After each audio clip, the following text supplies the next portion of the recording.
Friends नमस्कार আমি doctor Jayanta বাইন plastic এবং কসমেটিক সার্জন। আমরা এই ভাইয়ের আজকে গাইনোকোমাস্টিয়া সার্জারি করব, যেটাকে মেল ব্রেস্ট রিডাকশন বলে। আমরা দেখতে পাচ্ছি ওনার এই ব্রেস্ট এদিকেও বড় রয়েছে, ডান দিকেও বাঁ দিকেও। এই ভাই কিন্তু আগে একবার সার্জারি করেছিলেন, বছর দুই আগে একজন জেনারেল সার্জন সার্জারি করেছিলেন। তো দেখুন উনি আগে একবার সার্জারি করেছিলেন, এই যে গ্ল্যান্ডটা ছিল সেই গ্ল্যান্ডটা বের করেছে, ফলে এই জায়গাটা কিন্তু বসে গেছে এই জায়গাটায়।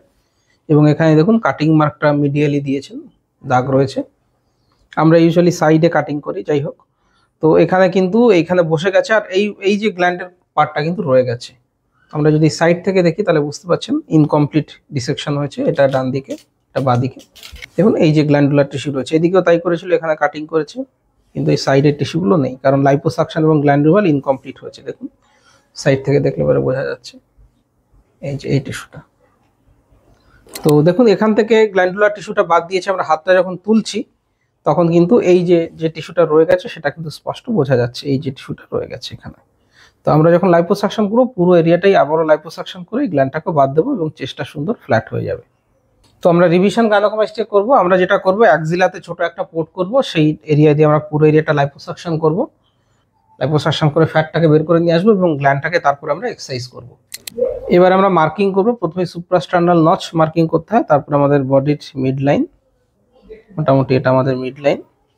এরপরে ইনফিরিয়ার ব্রেস্ট ক্রিজ, এই ভাইয়ের ক্রিজটা কিন্তু অ্যাকচুয়ালি এই জায়গাটায় ইনফিরিয়ার ব্রেস্ট ক্রিজ, এটা কিন্তু ক্রিজ নয়, এখানে ডিপ্রেশন, এই যে নিচু হয়ে গেছে। যাই হোক, ডান দিকে এবারে আমরা হাতটাকে তুলতে বলবো।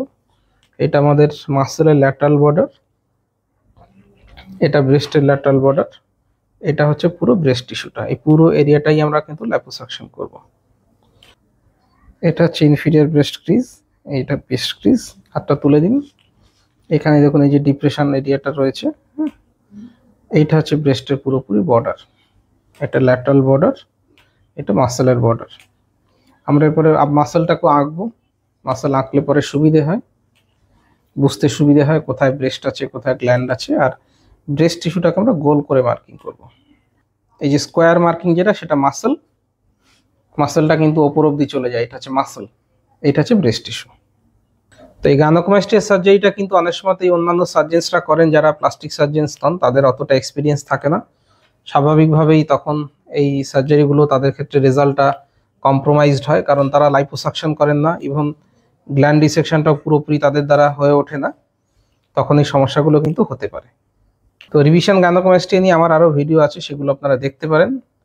মোটামুটি মাসে একজন দুজন পেশেন্ট আসেন যারা রিভিশন গাইনোকোমাস্টিয়া যাদের দরকার হয়। এটা হচ্ছে মাসেল, মাসেলটা তো এটা মাসেল।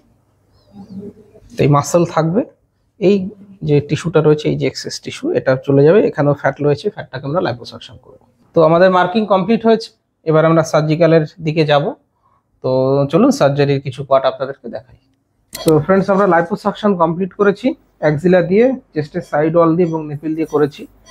এবং খুব বেশি ফ্যাট কিন্তু ওনার বেরোয়নি, বেসিক্যালি গ্ল্যান্ডুলার টিস্যু। তো এই যে টিস্যুটা আমি দুটো হাতের মধ্যে ধরতে পারছি, এটাই গ্ল্যান্ডুলার টিস্যু। তাহলে এই গ্ল্যান্ডুলার টিস্যুটা কিন্তু থেকে গেছিল। চলুন আমি একবার এক্সারসাইজ করে আপনাদের দেখাই। আমি ইউজুয়ালি ল্যাটারাল সাইডে আমরা কাটি যাতে দাগটা ভালো বোঝা না যায়, কিন্তু অলরেডি যেহেতু এদিকে একটা দাগ আছে, আমরা সেই পুরনো দাগ দিয়েই যাব, আমরা নতুন করে দাগ আর করবো না। তবে এটা আমার প্রেফারেন্স সাইড নয় ইনসিশন দেওয়ার, আমরা এই সাইড দিয়ে ইনসিশন দিই না, কিন্তু অলরেডি যেহেতু ওনার ইনসিশন দেওয়া রয়েছে, নতুন করে দাগ আমি সৃষ্টি করতে চাই না, সেই জন্য পুরনো দাগ দিয়ে আমরা যাচ্ছি। যে সাদা সাদা টিস্যু, এটাই কিন্তু গ্ল্যান্ড টিস্যু। এই গ্ল্যান্ড টিস্যুটা আগে যে ডাক্তারবাবু করেছিলেন উনি কিন্তু বাদ দেননি, উনি একজন জেনারেল সার্জন। যাই হোক, লাইপোসাকশন না করে ইনকমপ্লিট গ্ল্যান্ড ইনসিশন করেছেন। আমি উল্টো দিকে গেলাম তাহলে আমার সুবিধে হচ্ছে। তো এই যে টিস্যুটা দেখতে পাচ্ছেন সাদা, এটা হচ্ছে গ্ল্যান্ড। এই যে সাদা পুরোপুরি গ্ল্যান্ডুলার টিস্যু, দেখুন কত গ্ল্যান্ডুলার টিস্যু ছিল। এটা দেখুন এতটা গ্ল্যান্ড টিস্যু বেরোচ্ছে, আরো রয়েছে, পুরোটাই বের করে নিয়ে আসবো।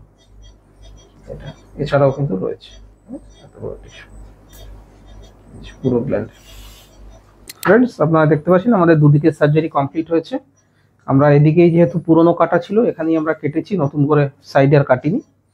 তো পুরনো দাগটাকে আমরা ফলো করেছি, আর আমরা ড্রেন দিয়েছি। ভেতরে কোনো ব্লিডিং বা হেমাটোমা হলে সেটা ড্রেন দিয়ে বেরিয়ে আসবে। আর হচ্ছে এই হচ্ছে দুদিকের টিস্যু, দেখুন এতটা করে টিস্যু ছিল। এটা ডান দিকে, এটা বাঁ দিকে। এতটা করে টিস্যু ছিল, এই কারণেই কিন্তু ওরা ইনকমপ্লিট হয়েছিল। আমরা লাইপোসাকশন করে ফ্যাট বের করেছি এবং কেটে টিস্যুটা বার করেছি, সুন্দরভাবে ফ্ল্যাট হয়ে গেছে। সো ফ্রেন্ডস, আপনারা দেখলেন রিভিশন গাইনোকোমাস্টিয়া সার্জারির আগে কেমন দেখা যায়। সার্জারিটা করলাম এবং কতটা টিস্যু বেরোলো সব আপনাদেরকে দেখালাম। যদি গাইনোকোমাস্টিয়া নিয়ে আরও কিছু জানতে চান, আমার ইউটিউব চ্যানেলে বাকি ভিডিও দেওয়া রয়েছে, রিকভারি, রেজাল্ট, পেশেন্ট এক্সপিরিয়েন্স, এই সমস্ত বিষয়। আর এই সমস্যা থাকলে আপনার বুকের ফটো আমাকে হোয়াটসঅ্যাপ করবেন, আমি দেখে কত গ্রেডের গাইনোকোমাস্টিয়া, কী করতে হবে, কত খরচ হবে, সমস্ত জিনিস বলে দেবো। ভিডিওটা ভালো লাগলে লাইক করবেন, শেয়ার করবেন, চ্যানেলটা সাবস্ক্রাইব করবেন। ভিডিওটা দেখার জন্য ধন্যবাদ, নমস্কার।